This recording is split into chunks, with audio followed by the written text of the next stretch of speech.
네, 사랑하는 성도 여러분, 이제 또 계속해서 갈라디아서의 말씀을 나누고자 합니다. 우리가 지난주에 5장 1절까지의 말씀을 함께 살펴보았습니다. 지금까지 갈라디아서를 통해 바울이 가장 붙들었던 한 진리는 바로 복음이었습니다. 사람이 하나님 앞에서 의롭게 되는 것은 율법의 행위가 아니라 오직 예수 그리스도를 믿는 믿음으로 말미암는다는 복음의 진리였죠. 바울은 자신의 사도직과 또 자신이 전하는 복음이 사람에게서 난 것이 아니라 하나님으로부터 왔음을 밝히면서 자신이 전한 복음 외에 다른 복음을 전하는 자들은 저주를 받게 될 것이다 라는 말씀으로 이 갈라디아서 1장이 시작되고 있었습니다. 그리고 이어서는 바울이 어떤 이야기를 했습니까? 아브라함을 예로 들어서 하나님께서는 처음부터 율법이 아니라 믿음으로 사람을 의롭다 하셨음을 설명했습니다. 율법은 그러니 어떻습니까? 사람을 구원하는 수단이 아니라 죄를 깨닫게 하는 선생의 역할을 했다라는 것도 나누었죠. 그리하여서 우리에게 이 율법이 아닌 그리스도께서 오심으로 구원의 이 열매가 되셨고 더 이상 율법 아래 있는 종이 아니라 하나님의 자녀로 받아짐으로 말미암아 우리는 이 삼위 하나님을 아빠 아버지라고 부를 수 있게 되었고 동시에 하나님의 유업을 이어받을 상속자가 된다는 사실을 함께 나누었습니다. 그러나 갈라디아 성도들에게 바울이 다시 한번 호소하면서 말한 것이 무엇이었습니까? 우리가 지난주와 지지난주에 살펴봤던 것처럼 그들이 다시 율법 아래로 가고 있었고 날과 달과 절기를 지키면서 이 하나님께 이 구원에 대한 인정을 받기 위한 노력들을 하는 것을 지적하고 있었습니다. 그래서 바울은 이것을 심각한 퇴행으로 보았고 하갈과 사라의 이야기를 하는 것으로 말미암아 다시 한번 그들이 자유로운 여자에게서 난 자녀임을 강조했습니다. 그리고 나서 이제 우리가 지난주에 살펴보았던 5장 1절에서 그리스도께서 우리를 자유롭게 하려고 자유를 주셨으니 굳건하게 서야 한다라는 말씀을 함께 나누면서 종의 멍에를 매지 말라라는 바울의 권면으로 말씀이 마무리되었습니다. 오늘 본문은 이제 바로 그 선언에서 이어지고 있습니다. 바울은 이제 갈라디아 성도들이 다시 매려고 하는 종의 멍에가 무엇인지를 말하는 것을 통해서 그것이 왜 복음을 무너뜨리게 되는지 할례의 문제를 통해서 보다 직설적으로 설명하고 있습니다. 우리가 잘 아는 내용일 수도 있겠지만 바울이 이야기하는 이 바울의 마음과 또 바울이 이야기하는 뉘앙스들을 한번 다시금 돌아보면서 살펴볼 때 우리 마음 안에 이러한 메시지가 더 선명하게 기억에 남을 수 있기 원합니다. 그래서 5장 2절에서 12절까지의 말씀을 통해 우리가 무엇으로 의롭다 함을 얻는지 그리고 그 믿음이 우리의 삶 속에서 어떤 모습으로 보여져야 하는지를 함께 살펴보고자 합니다. 우리가 함께 5장 2절부터 4절까지의 이 세 구절 말씀을 먼저 살펴보고자 합니다. 5장 2절에 들어서면 바울의 어조는 조금 강해지는 듯한 인상을 받습니다. 앞서 굳게 서라 권면했던 바울이 이제는 다시 한번 보라라는 말을 통해서 바울에게 시선을 집중시키고 있습니다. 이 보라라는 것은 앞서 말한 것처럼 주의를 집중해서 잘 들어라 라는 표현으로 이해할 수 있습니다. 지금부터 하는 말이 이 복음의 본질과 직결되는 이야기이기에 바울이 조금 더 자신에게 집중을 요청하고 있는 거죠. 그리고 나서 바울은 이제 자신의 이름을 덧붙여서 이야기하는데 보라, 나 바울은 너희에게 말하노니 라고 이야기를 합니다. 나 바울은 이라고 말하면 별 의미가 없게 느껴질 수도 있겠지만 이 바울이 너희에게 말하노니 그러니까 보라 너희에게 말하노니가 아니라 보라 나 바울이 너희에게 말하노니 라고 하는 의미를 살펴볼 때 이 바울의 자신의 사도됨을 다시 한번 이야기하는 것으로 이해할 수 있습니다. 바울이 여기서 이 사도인 내가 너희에게 말하니까 한번 집중해서 들어봐라 라고 이해할 수 있는 거죠. 바울이 여기서 굳이 자신의 이름을 말하면서 사도됨을 말하는 것은 이 자신의 권위를 내세우려는 것이 아니라 이 사도성이 있는 이 사도인 자신이 책임을 가지고 반드시 너희에게 말해야 할 복음의 진리를 지금부터 말해보겠다라고 선언하고 있는 겁니다. 그리고 나서 이제 바울이 말하는 내용이 무엇입니까? 너희가 만일 할례를 받으면 그리스도께서 너희에게 아무 유익이 없으리라 라고 기록을 하고 있습니다. 그러니까 바울은 앞서 구원받음에 있어서 한 사람이 해야 할 것은 아무것도 없다는 것을 다시 한번 이야기하고 있습니다. 그러니 자유를 다시 한번 이야기하면서 이야기를 이어나가는데, 그것에 있어서 할례와 연결하여서 만약 너희가 할례를 받으면 이 그리스도께서 너희에게 하신 일이 아무런 의미가 없다라는 것을 다시 한번 그들에게 상기시켜주고 있는 거죠. 바울이 이것을 이야기할 때 그리스도가 모든 것을 성취했음을 이야기하는 것이고, 지금 바울은 할례 자체의 행위의 문제를 삼고 있는 것은 아닙니다. 만약 바울이 할례 자체의 행위에 대한 이 문제를 삼았다면 바울 자신이 했던 행동도 문제가 생기게 되기 때문이죠. 그러니까 지금 할례를 가지고 이것을 구원의 조건으로 삼으려고 한다면 그리스도께서 하신 것이 아무런 의미가 없다는 것을 이야기하고 있는 겁니다. 만약 바울과 연결해서 생각해 본다면 바울과 가까웠던 디모데는 어떠했습니까?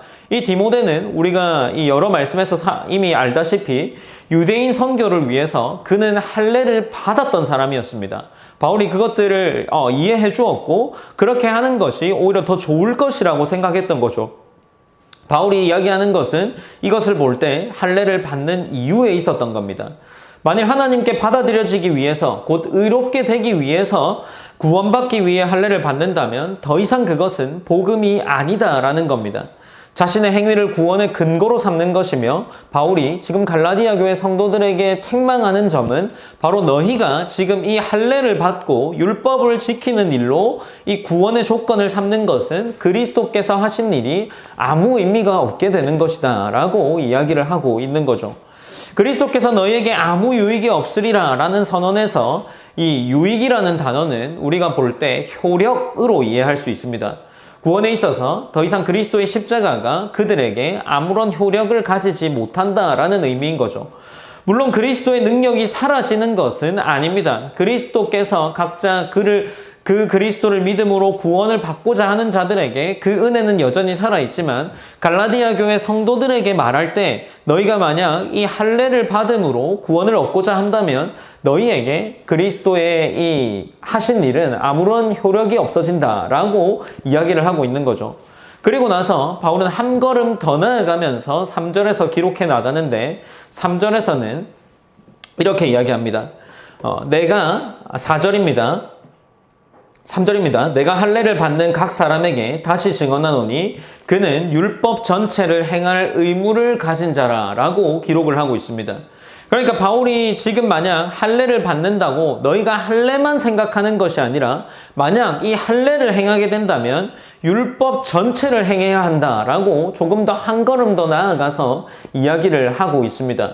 여기서 의무를 가진 자라는 의미는 빚을 진 사람이라는 의미인데, 그 율법을 통해 의롭다함을 얻으려 하는 사람은 율법의 일부만 지키면 되는 것이 아니라 곧 율법 전체를 완전하게 행해야 할 책임을 가지게 된다라는 의미인 겁니다. 당시 거짓 교사들은 할례만 행하면 너희가 이제 하나님의 백성, 곧 자유인이 되는 백성이 된다라고 이야기했을지 모르겠지만, 바울은 그렇지 않다라고 이야기하면서 율법을 구원의 길로 선택하는 순간 사람은 그들에게 종속되게 하는 이 율법 전체를 완전히 지켜야 하는 자리로 들어가게 된다라는 것을 이야기하고 있는 거죠. 이것이 율법의 특징입니다. 율법은 부분적으로 순종하는 것을 의로 인정하지 않습니다. 하나를 선택하면 모든 것을 감당해야 하죠. 우리가 잘 아는 야고보도 이와 관련된 이야기를 하는데, 야고보는 누구든지 온 율법을 지키다가 하나를 범하면 모든 것을 범한 자가 된다라는 이야기를 하기도 합니다. 그렇기 때문에 율법은 사람을 구원하는 길이 아니라 오히려 자신의 한계를 깨닫고 그리스도께 나아가는 역할을 하게 되는 것이 이 율법임을 우리가 앞서서 계속 살펴보았습니다. 그런데 갈라디아 교회 성도들이 계속해서 다시 율법의 길로 돌아가려 했던 거죠. 그래서 바울은 4절에서 마침내 이 율법과 관련해서 조금은 엄중한 선언을 하고 있는데, 이렇게 기록되어 있습니다. 율법 안에서 의롭다함을 얻으려 하는 너희는 그리스도에게서 끊어지고 은혜에서 떨어진 자로다라고 기록하고 있습니다. 이 말씀을 신중하게 이해해야 하지 않을까 합니다. 바울은 구원받은 사람이 구원을 잃어버린다는 교리를 이야기하는 것이 아닙니다. 그는 복음과 율법을 동시에 붙들 수 없다는 사실을 그들에게 이야기하고 있는 거죠. 그 길을 선택하는 사람은 자신의 선택으로 그리스도의 은혜가 아니라 결국 이 율법의 원리를 붙들고 살아갈 수밖에 없기 때문이죠. 그래서 이 율법을 붙들게 되면 그리스도에게 끊어진다라고 기록하고 있는 겁니다. 이 그리스도에게 끊어진다라는 의미는 그리스도의 구속 사역이 무력해졌다라는 의미가 아니라 그리스도와의 관계를 더 이상 구원의 근거로 삼지 않는 상태를 의미하는 것이 그리스도에게서 끊어졌다는 것을 이야기하는 겁니다. 또한 은혜에서 떨어졌다라는 것도 하나님의 사랑이 사라졌다라는 말이 아니라 은혜를 붙드는 자리에서 떠나갔다라는 의미로 우리는 이해해 볼 수 있겠죠. 결국 바울은 갈라디아 교회 성도들에게 그리스도를 붙들 것인가 아니면 자신의 행위를 붙들 것인지를 묻고 있는 겁니다.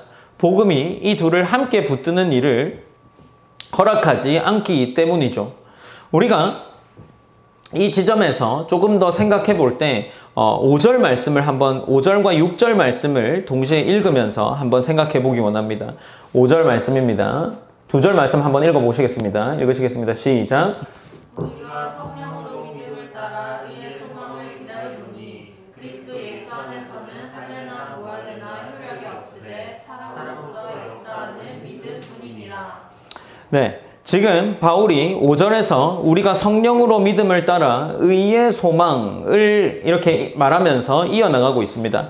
그러니까 이 5절과 6절 말씀을 보면 결국에 이야기하는 것이 무엇이냐 하면 이 말씀은 자신의 노력으로 의를 완성해서 살아가는 사람이 아니라 성령께서 역사하시는 가운데 믿음으로 하나님께서 약속하신 의의 완성을 바라보며 살아가야 하는 사람이다라고 하고 있는 겁니다. 마찬가지로 이제 이 말씀을 보다 보면 이 믿음을 따라 의의 소망을 기다리노니라고 말하면서 기다린다라는 말이 담겨 있는데 이 기다리노니라는 동사가 로마서 8장에도 사용되고 있습니다. 간절한 기대를 가지고 바라본다라는 의미인데 또한 의의 소망 역시 지금 의롭지 않다는 의미가 아니라 지금 의로워짐과 동시에 이는 우리가 그 의가 완전히 드러낼 완성될 날까지도 기다려야 한다라는 겁니다.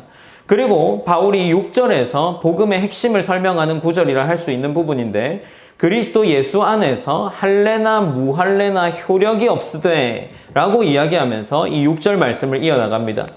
여기서 효력이 있다라는 것은 힘을 가지다, 결정적인 효력을 발휘한다 라는 의미입니다. 그런데 여기서 바울이 이야기하는 뉘앙스를 조금 생각해 볼 필요가 있는데 바울이 할례만 무효력하다 라는 것이 아니라 무할례까지도 같이 언급하고 있습니다.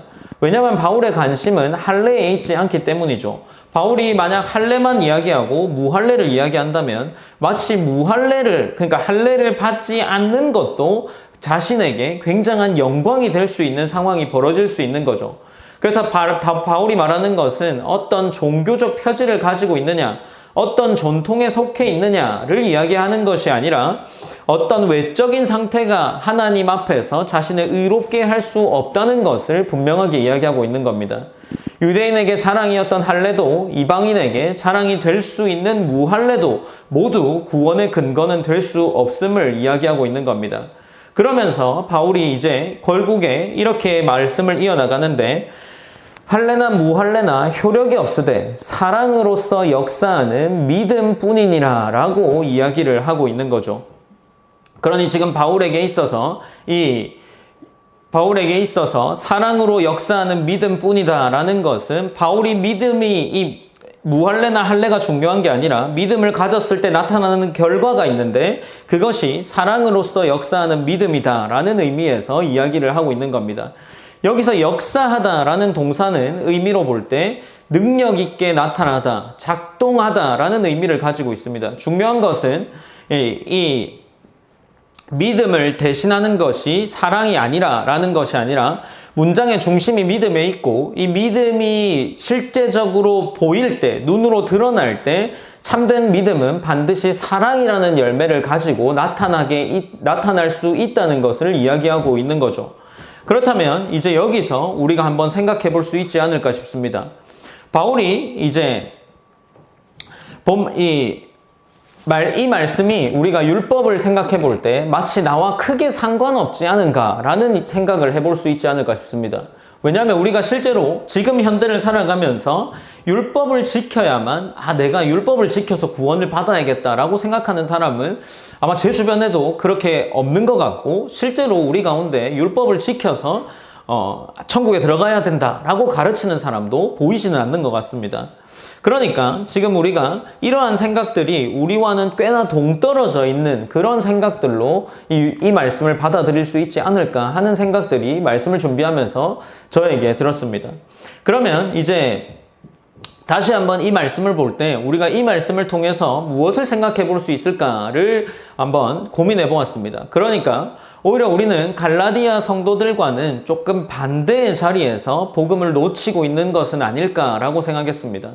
그들은 어떻게 의롭게 될까에 이 지나치게 몰두한 나머지 율법을 붙들었다면 우리는 이제 더 이상 하나님 앞에서 의롭게 될 수 있는가라는 질문에 별다른 관심이 없는 게 아닐까라는 생각이 들었습니다.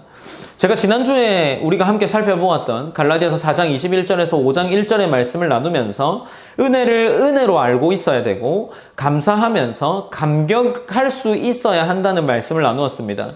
그 말을 오늘 본문과 연결해서 또 한번 생각해 보면 어떻겠습니까? 우리는 무엇을 하나님의 은혜로 말하고 있습니까? 건강한 것도 은혜이고, 좋은 일이 생기는 것도 은혜이고, 우리의 필요가 채워지고, 삶의 기쁨이 주어지는 것도 하나님의 은혜입니다. 그러나 어느 순간부터 우리가 나를 행복하게 해주는 것, 그러니까 하나님이 우리에게 무언가를 주셨기에 내가 행복한 것이 아니라 우리의 필요가 채워지고 내가 무언가를 성취해 나가는 것이 기쁨의 주체가 되어서 더 이상 은혜가 필요하지 않게 되는 것이 아닐까 하는 생각이 들었습니다. 일이 잘 풀리면 하나님께서 나와 함께 하셨다라고 생각하기도 하고, 동시에 혹은 어떨 때는 일이 굉장히 잘 풀리면 하나님이 아예 생각나지 않습니다. 하나님께 복을 받았다고 생각하는 것도 아니고, 더 이상 은혜도 은혜로 주어지지 않은 것이고, 내가 노력하여서 성취한 것처럼 여겨집니다. 그러나 성경이 우리에게 보여주는 가장 큰 은혜는 내가 원하는 인생을 살게 되었다라는 것에 있지 않습니다. 하나님께서 지금 이 갈라디아 교회 성도들에게 바울을 통해 이야기한 것은 너희에게 은혜는 그리스도께서 하신 일을 더 깊게 아는 것이 은혜이다 라고 말하는 거죠. 계속해서 갈라디아 교회 성도들에게 그들이 율법을 붙잡는 것이 아니라 너희에게 자유를 이야기해 주면서 말하는 것은 그리스도가 하신 일입니다. 동시에 우리에게도 이런 맥락에서 이 말씀을 살펴본다면 지금 내가 율법을 지키는 것이 중요하다를 이야기하는 것이 아니라, 그리고 동시에 내가 하나님의 구원의 조건을 내 삶이 맞추어 간다 라는 것에 있는 것이 아니라, 동시에 우리의 삶에 다시 적용해서 생각한다면 하나님의 은혜에 관심을 가져야 된다라는 거죠. 우리가 정말 하나님의 은혜를 기억하고 살아간다면 하나님이 우리에게 하신 일에 관심이 있어야 하고, 하나님이 우리에게 하신 일을 전하는 것에 관심이 있어야 하고, 하나님이 우리를 의롭게 하셨음이 기쁨이 되어야 한다라는 겁니다. 그것이 우리에게 은혜이고, 지금 갈라디아서를 통해 우리가 또 한번 생각해 볼 수 있는 문제가 아닐까 싶습니다. 그리고 동시에 우리는 5절과 6절 말씀에서 이 믿음이 나타나는 모습이 무엇인지를 함께 한번 설명해 봤는데, 믿음이 나타나는 이 모습은 사랑이다 라고 이야기를 하는 겁니다. 다시 한번 읽어보면 이 5절에서 우리가 성령으로 믿음을 따라 의의 소망을 기다리노니, 그러니까 성령을 받아서 이 믿음을 따라서 의의 소망을 기다리는 자가 되어야 한다라는 거죠. 우리의 완성될 날을 소망하면서 이 의가 완성되기를 간절히 바라는 자가 되어야 한다는 것이고, 결국에 6절에서 마찬가지로 그리스도 예수 안에서는 할례나 무할례, 곧 어떤 조건이 필요한 것이 아님을 다시 한번 이야기함과 동시에 이 그리스도 예수 안에서 필요한 것은, 너희에게 보여야 할 것은 믿음과 동시에 믿음으로써 나타나게 되는, 실제로 보여지게 되는 열매인 사랑이 드러나야 한다라는 겁니다. 그렇다면 우리는 한 가지 질문해 볼 수 있을 겁니다. 율법을 붙들고 가는 사람은 과연 사랑을 실천할 수 없을까를 고민해 볼 수 있겠죠. 율법을 실천하는 사람들에게 사랑의 모습이 나타나지 않을까요? 나타나겠죠. 만약 이 시대로 돌아가서 만약 율법을 실천해야 한다면 이 율법이라는 것이 굉장히 중요한 자리로 차지하고 있는 게 이웃 사랑입니다. 그렇다면 이 이웃 사랑은 율법을 지킬 때에 굉장히 더 선명하게 드러날 수도 있을 겁니다. 겉으로 얼마든지 사랑하는 사람처럼 보이게 행동할 수 있겠죠. 봉사도 할 수 있고 희생도 할 수 있을 겁니다. 다른 사람을 위해 자신의 시간과 물질도 내어놓을 수 있을 겁니다. 그러나 바울이 갈라디아서에서 계속해서 묻는 것은 무엇을 했느냐가 아니라 그들이 왜 이 일을 하느냐라는 겁니다. 바울이 만약에 이 갈라디아 교회 성도들에게 이러한 말을 했다면 갈라디아 교회 성도들이 율법을 지키면서 혹 이웃 사랑을 눈으로 보이게 하면서 이 믿음이 눈으로 보이게 하면서 하는 목적이 될 때 그것은 자신의 구원에 있게 된다라는 거죠. 율법으로 의롭게 되는 사람은 결국에 자신에게서 이 자신을 사랑하는 마음, 자신이 의로워지게 되기 원하는 마음이 그 율법을 실천하게 한다라는 겁니다. 하나님께 인정받기 위해 사랑하고 자신의 경건을 증명하기 위해 사랑하고 더 의로운 사람이 되기 위해서 사랑을 실천하게 될 겁니다. 그래서 그 사랑은 쉽게 계산하게 되고 인정받지 못하게 되면 서운한 마음도 가지게 될 겁니다. 만약 손해를 보게 되면 그 사랑을 멈추겠죠. 기대한 만큼의 보상이 없으면 그 사랑이 지쳐버릴 겁니다.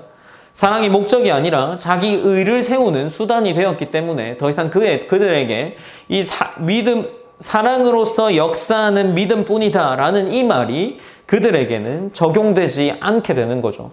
복음은 전혀 다른 출발점을 이야기하고 있습니다. 우리는 사랑하기 때문에 하나님께 받아들여진 사람이 아니라 이미 그리스도 안에 받아들여졌기 때문에 사랑하는 사람들입니다.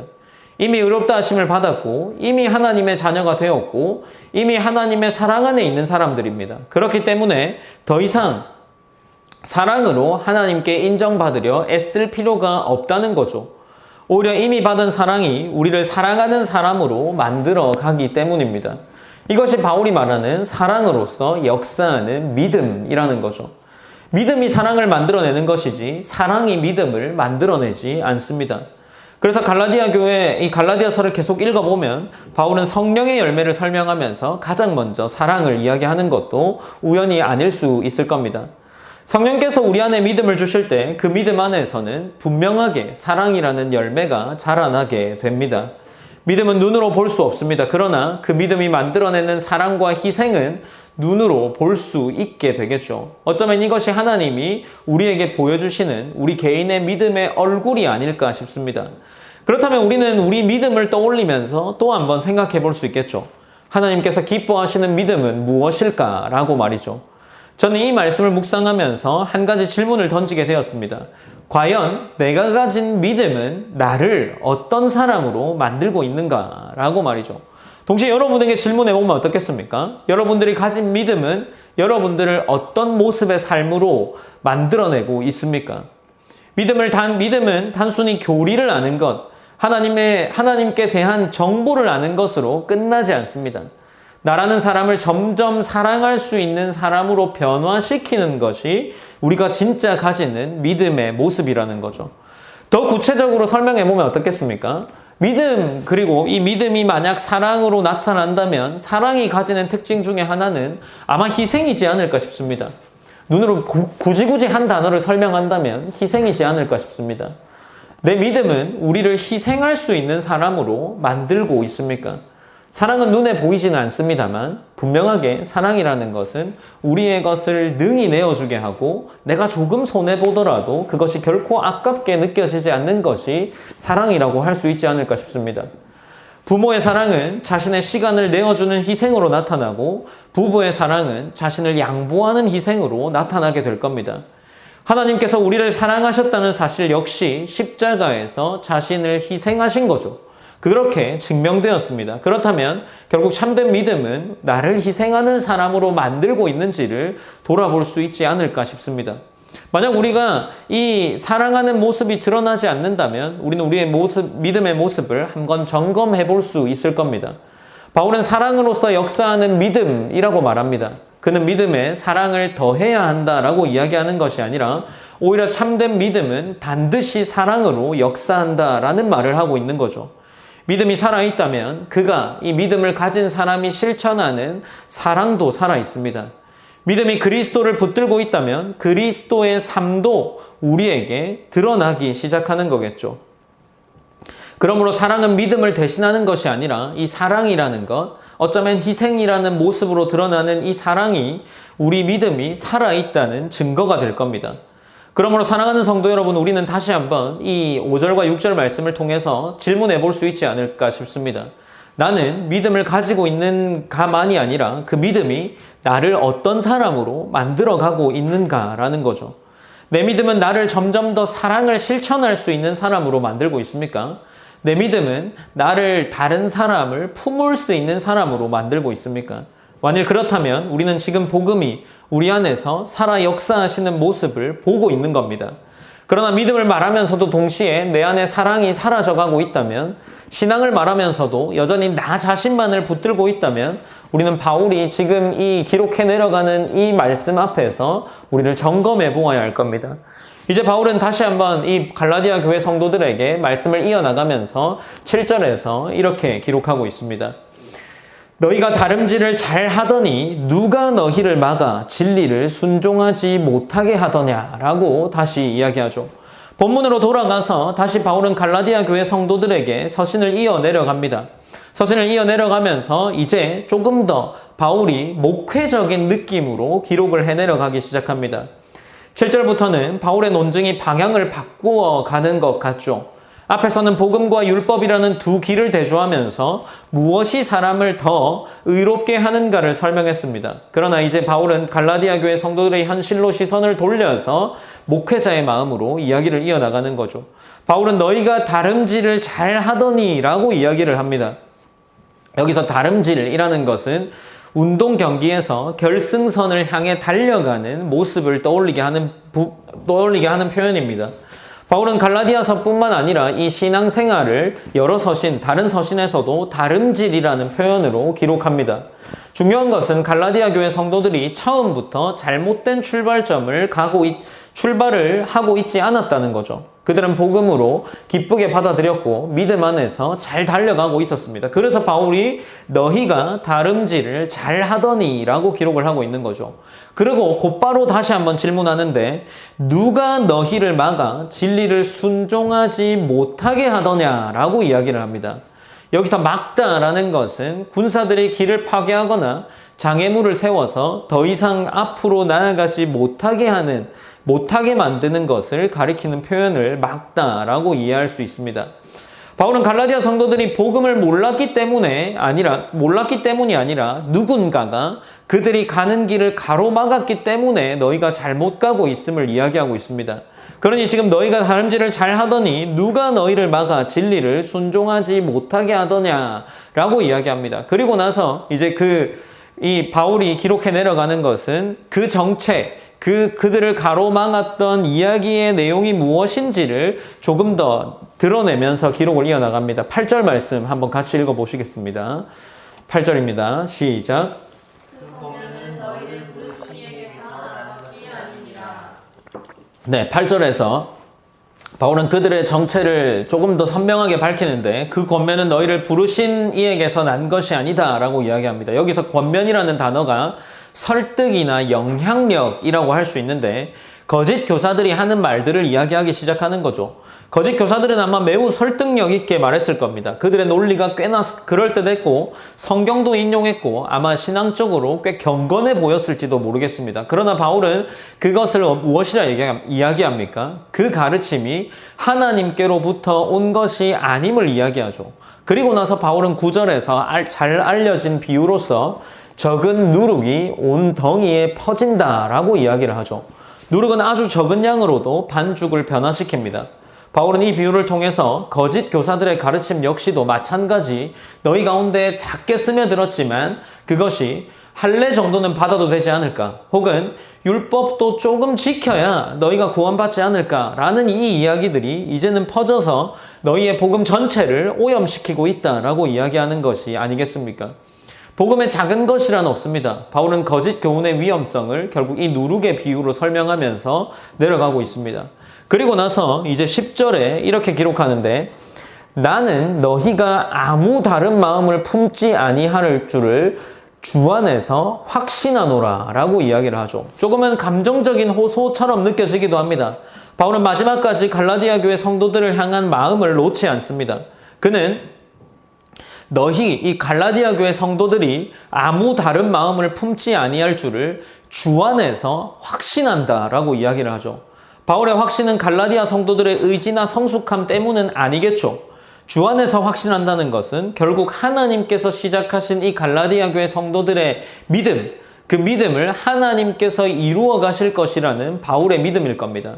동시에 그는 거짓 교사들에게도 단호하게 이야기를 하는데 말미에 너희를 요동하게 하는 자는 누구든지 심판을 받으리라 라고 이야기를 하면서 바울은 성도들에게는 끝까지 회복의 소망을 전함과 동시에 복음을 왜곡하고 교회를 흔드는 자에게는 분명하게 심판이 있을 것을 이야기하고 있습니다.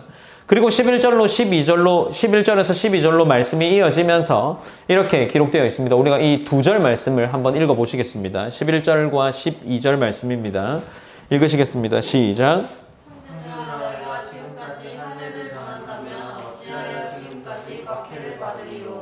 그리하였으면 십자가의 걸림돌이 제거되었으리니 너희를 어지럽게 하는 자들은 스스로 베어버리기를 원하노라. 네, 지금 이제 11절과 12절에서 바울이 마지막으로 그 갈라디아 교회 성도들에게 오늘 본문의 이야기를 해내려가고 있습니다. 11절에서 바울은 자신의 이야기를 하죠. 아마 이 문맥을 따라가다 보면 지금 이 거짓 교사들이 하는 가르침은 누룩과 같은 가르침이고 이 거짓 교사들이 하는 가르침은 너희에게 꽤나 좋은 것처럼 보여서 너희가 가는 다름질을 막게 했다라고 이야기합니다. 그러면서 아마 이 11절 이야기를 보고 이해해보면 바울의 가르침을 인용해서 이 거짓 교사들이 이야기를 하지 않았을까 싶습니다. 앞서 말한 대로 디모데는 할례를 받았고 디도는 할례를 받지 않았습니다. 그러니까 바울에게 가까이 있었던 두 사람이 다른 모습을 보인 거죠. 그러니 지금 거짓 교사들이 이것을 이야기하면서 할례를 인정하기는 하는 사람이다 라고 바울을 그러한 사람으로 이야기를 하지 않았을까 생각해 볼 수 있겠죠. 그렇게 갈라디아 성도들을 거짓 교사들이 설득하지 않았을까 생각해 봅니다. 그래서 바울은 내가 지금까지 하면서 자신이 받았던 박해를 이야기하고 있는 거죠. 그러니까 바울이 만약 너희가 알고 있었던 대로, 성경에서 정확하게 이야기하진 않지만 만약 너희가 들었던 대로 내가 할례를 인정하는 사람이라면 이라는 전제가 여기 깔려 있을 수도 있지 않을까 싶습니다. 그래서 지금 바울이 이야기하면서 내가 지금까지 할례를 전한다면 어찌하여 지금까지 박해를 받았으리요 라고 이야기를 합니다. 그러니까 지금까지라는 표현이 여기 두 번 등장하는데 첫 번째 지금까지는 내가 지금도 계속 할례를 전하고 있다면 이라는 가정을 두고 있는 거고, 두 번째 지금까지는 마찬가지 왜 나는 만약 할례를 전했다면 왜 나는 지금도 계속 박해를 받고 있는가 하는 현실을 이야기해주고 있는 거죠. 바울은 자신의 삶을 증거로 제시합니다. 만일 자신이 정말 이 거짓 교사들처럼 할례를 구원의 조건으로 전하고 있었다면 유대인들이 바울을 할례라는 이유로 박해할 필요가 없었겠죠. 그러나 현실은 정반대로 바울은 복음을 전한다는 이유로 끊임없이 박해를 받고 있었습니다. 그 사실 자체가 그가 무엇을 전하고 있었는지 가장 분명하게 보여주는 증거였습니다. 이어서 그리하였으면 십자가의 걸림돌이 제거되었으리니도 같은 논리인 겁니다. 여기서 그리하였으면 이라는 말은 만일 정말 그렇다면 이라는 이야기겠죠. 가정의 결론을 이끌어내는 표현입니다. 내가 정말 할례를 전했다면 십자가는 더 이상 문제가 되지 않을 것이다 라는 의미입니다. 왜냐하면 유대인들이 십자가 자체를 싫어했던 것이 아니라 십자가만으로 충분하다는 복음을 거부했기 때문입니다. 할례와 율법을 함께 인정한다면 더 이상 십자가는 이 걸림돌이 되지 않았을 겁니다. 그러나 바울은 오직 십자가만이 사람을 의롭게 한다고 선포했죠. 그것 때문에 바울이 지금도 박해를 받고 있다는 사실을 이야기하고 있습니다. 결국 십자가의 걸림돌은 십자가 자체가 아니라 사람의 공로도 허락하지 않는 이 복음의 배타성에 있었던 거죠. 그리고 나서 바울이 12절에서 매우 강한 어조를 사용해서 이야기를 이어나가는데 너희를 어지럽게 하는 자들은 스스로 베어버리기를 원하노라 라고 이야기를 합니다. 여기서 베어버리다 라는 표현은 문자적으로는 잘라버리다, 절단하다 라는 의미를 가지고 있습니다. 그렇다면 이 12절을 통해서 조금은 언어 유희 혹은 그들을 조롱하고 이제 거짓 교사들을 조금 쫓아내고자 하는 의미를 담아서 이야기하는 것이라 생각할 수 있습니다. 당시 거짓 교사들은 할례를 굉장히 강하게 주장하고 있었습니다. 그런데 바울은 그 점을 이용해서 매우 강한 언어 유희를 사용하는 거죠. 그렇게 할례를 강조한다면 차라리 스스로 완전히 잘라버리는 편이 낫겠다라고 이야기하면서 그 당시에 있었던 이교 제사장들이 했던 이 남성의 성기를 잘라버리는 그러한 표현들을 빌려와서 이제 이 거짓 교사들에게 적용해내고 있는 겁니다. 바울은 그들에게 극단적인 행위를 떠올리는 표현까지 사용하면서 거짓 교사들을 신랄하게 풍자하는 것으로 마무리되고 있는 거죠. 우리가 오늘 본문 5장 2절에서 12절 말씀을 통해서 볼 수 있는 것은 앞서 우리의 믿음은 어떤 모습이냐라는 거죠. 오늘 설교의 제목은 믿음을 볼 수 있다면 이라는 제목입니다. 그렇다면 마지막으로 우리 자신에게 한번 질문해 봅시다. 만약 내 믿음을 눈으로 볼 수 있다면 과연 어떤 모습으로 보이겠습니까? 믿음은 눈으로 볼 수 없습니다. 그러나 바울은 오늘 그 믿음이 반드시 드러난다고 이야기하고 참된 믿음은 결코 자신 안에 머물러 있지 않다는 것도 이야기합니다. 사랑으로 역사하고 삶으로 나타나고 선택으로 드러납니다. 어쩌면 우리는 믿음이라는 것을 너무 머리로만 이해하며 살아가는지도 모르겠습니다. 믿음을 교리로만 생각하고 믿음을 지식으로만 생각합니다. 그러나 바울이 오늘 본문 5장 2절에서 12절 말씀을 통해 이야기하는 것은 전혀 다른 이야기이죠. 하나님을 향한 신뢰는 반드시 사람을 향한 사랑으로 이어지고 그 사랑은 희생이라는 모습으로 나타납니다. 그래서 믿음은 보이지 않지만 믿음이 만든 삶은 누구나 볼 수 있게 되는 거죠. 그렇다면 내 믿음, 여러분의 믿음, 우리의 믿음은 무엇을 보여주고 있습니까? 나의 믿음은 나를 더 사랑할 줄을 아는 사람으로 만들어가고 있습니까? 아니면 더 용서하는 사람으로 만들어가고 있습니까? 아니면 혹은 우리 안에 있는 어떤 죄된 본성들로 인해서 거짓 교사들의 가르침 속에 있는 것처럼 전혀 다른 방향으로 우리의 믿음이 가고 있지는 않습니까? 바울은 분명하게 오늘 본문에서 사랑으로서 역사하는 믿음이라고 말했습니다. 결국 믿음은 입술의 고백보다 삶에서 드러나는 것을 중요하게 이야기하고 있는 거죠. 또한 오늘 바울은 믿음은 타협하지 않는다라고 말합니다. 거짓 교훈이 들어왔을 때에 그는 복음을 조금도 수정하지 않았습니다.